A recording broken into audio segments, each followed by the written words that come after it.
Hello বন্ধুরা, good morning. আজকে ঘুমের থেকে উঠতে জানো তো দেরি হয়ে গেছে।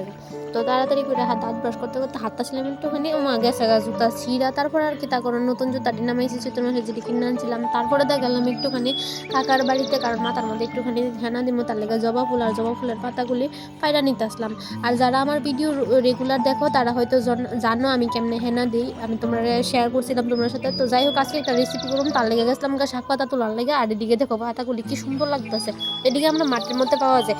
তারপরে দেশের হঠাৎ করে মা কইতাছে একটু আদা আন, তার লেগে গেছিলাম একটু দোকানের মধ্যে আদা আনার লেগে। আইতে সময় ছিলাম লাসি, এটা খাই নিতেছি।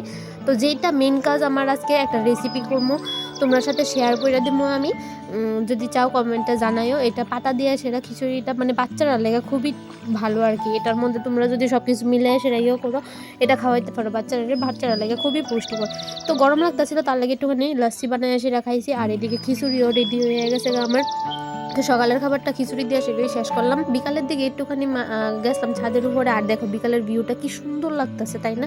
সন্ধ্যার দিকে ভাইয়া আইতে সময় টিফিন আনছিল একটুখানি ডালের বড়া আর বিরিয়ানি মাংস। তো